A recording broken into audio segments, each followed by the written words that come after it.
Olá, tudo bem? Eu posso te contar uma história? É mais ou menos assim. O lenhador estava cortando a sua árvore, né? E pegando lenha para fazer o seu jantar. Aí ele sempre chegava em casa e como ele tinha encontrado uma raposa e tinha cuidado muito bem dessa raposa que estava ferida, ele deixava a raposa em casa cuidando de seu bebê e voltava novamente no dia seguinte para poder é, pegar árvores, lenha, para poder fazer o almoço e o jantar. Certa vez os amigos dele do sítio, né, em volta, falou com ele assim: "Você é doido? Deixar uma raposa cuidando dos seus filhos, do seu filho, do seu bebê? Onde você tá maluco? Um ser carnívoro?" E aí ele começou a ficar desconfiado, ele começou a criar uma raiz de dúvida na sua alma. E um dia ele chegou em casa e a casa estava toda ensanguentada, toda cheia de sangue. E aí, na hora que ele abre a porta da casa, tá toda suja de sangue novamente e uma raposa, a sua amiguinha, com a boca toda cheia de sangue. Ele, sem pestanejar, o que ele fez? Ele pegou o seu machado e decepou a cabeça, né, da nossa raposa. Na hora que ele entrou dentro do quarto desesperado, ele viu o bebê brincando, se divertindo. E aí ele começou a achar estranho, olhou para o lado e ele viu uma cobra morta. Mas aí o estrago já tinha feito, né? Eu estou contando a história porque talvez você deve estar impressionado com o que o mundo está falando sobre farmar a aura. E muitas vezes você pergunta assim para as pessoas: e o que você acha que as crianças deveriam estar fazendo que não farmando aura? Aí as pessoas falam: eles deveriam estar estudando.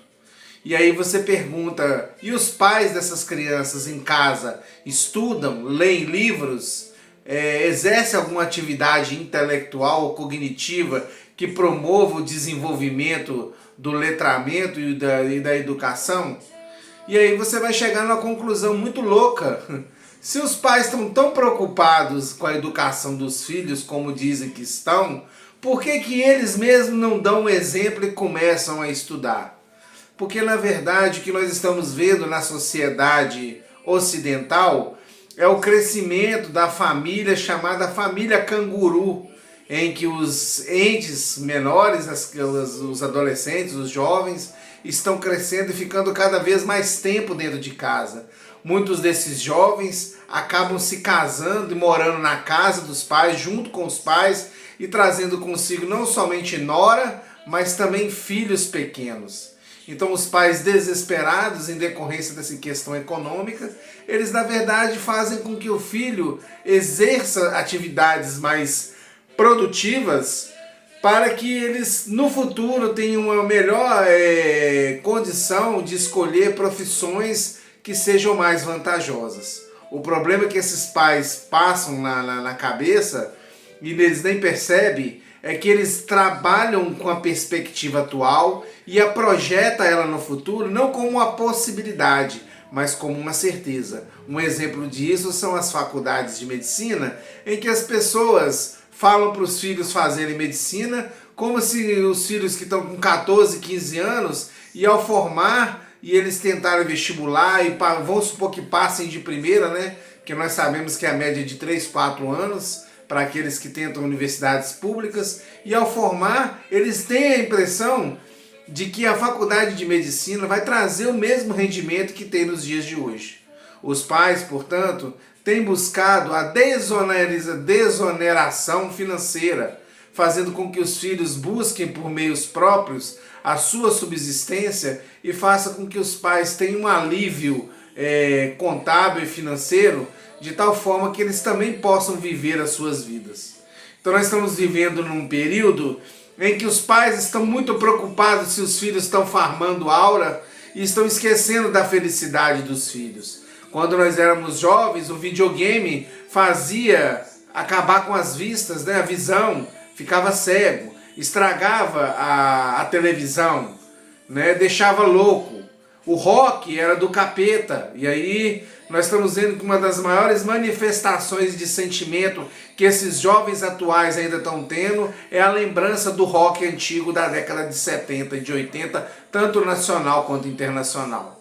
Nós temos que entender que se um dia jogando fliperama, Master System, Super Nintendo, Mega Drive, Turbo Game, hoje nós estamos vendo médicos operando pessoas com joystick, fazendo operações estomacais, né, tirando cistos de estômagos através de endoscopia, de colonoscopia, de cirurgia oncológica, através de joysticks de videogame.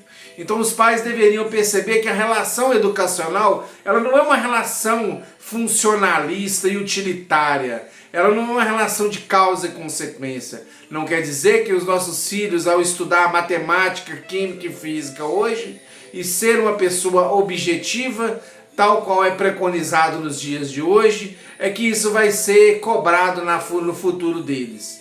Nós temos que entender que as pessoas podem muito bem ser resolvidas economicamente sendo artista plástico, sendo qualquer área do conhecimento, porque todas as áreas do conhecimento, elas exercem atividade remunerada. O que os pais buscam para os filhos, talvez é uma aspiração, a frustração que eles tiveram, do remorso, da culpa, de ter perdido um tempo que todo mundo perde, porque a infância e a adolescência, a própria palavra adolescente, significa aprendizado para a vida, aprender para a vida, processo de aprendizado para a vida. Então quando o pai se preocupa com farma-aura, ele tem que entender que as experiências socioafetivas, cognitivas e comportamentais, táteis, lábeis nos dias de hoje, elas são diferentes do mundo que nós vivíamos no passado. Que da mesma forma que nós fomos cobrados pelos nossos pais para resolver as nossas vidas e não dar prejuízo para eles, nós também estamos transferindo essa pressão psicológica para os nossos filhos. E que nós temos que entender que existem duas perspectivas na sociedade: educar o filho para a vida ou educar o filho para o mundo. Educar o filho para o mundo é saber que ou o seu filho é cavalo ou o seu filho é cavaleiro. Se o seu filho está sendo educado para ser o certinho, para ser o educado, para não ser ousado, para não ser criativo, para não ter inteligência emocional, para não ter labilidade emocional, para não ter relação de contexto, relações sistêmicas, né? Esse cara está fadado a ser o cavalo. O cavaleiro dos dias atuais vai ser o mesmo cavaleiro potencializado nos dias posteriores, que vai ser uma pessoa que vê a vida de uma forma mais sistêmica, de uma forma mais construtiva e de uma forma mais socio-interacionista. Então que nós possamos educar os nossos filhos para a vida e entender que eles percebam que cada momento que eles passam, de acordo com a escala de Montessori, eles têm as suas habilidades do seu momento histórico, do cronológico, da sua idade, da sua faixa etária. E quando eles desenvolvem habilidades de compromisso, de responsabilidade com o seu momento, com o seu autocuidado, sua higiene pessoal, a organização do seu quarto, a sua vida pessoal, quando eles estiverem aptos para poder escolher o que eles querem, eles vão ter todo esse arcabouço humanístico e existencial que potencializará, que instrumentalizará para a escolha certa. Não vamos transferir o nosso medo para os nossos filhos.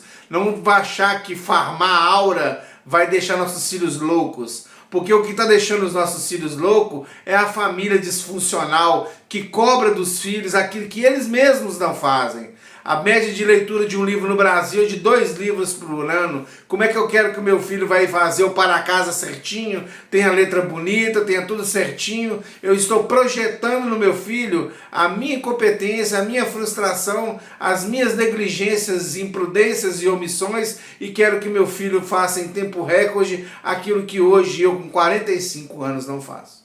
Então cuida disso aí. Farmar aura também é importante. Né? Não tenha medo de farmar aura, não. Brinca com seu filho, envolva com seu filho. Não fica enfiando coisa na cabeça do seu filho. Seja uma relação recíproca, de troca. Também doa para o seu filho.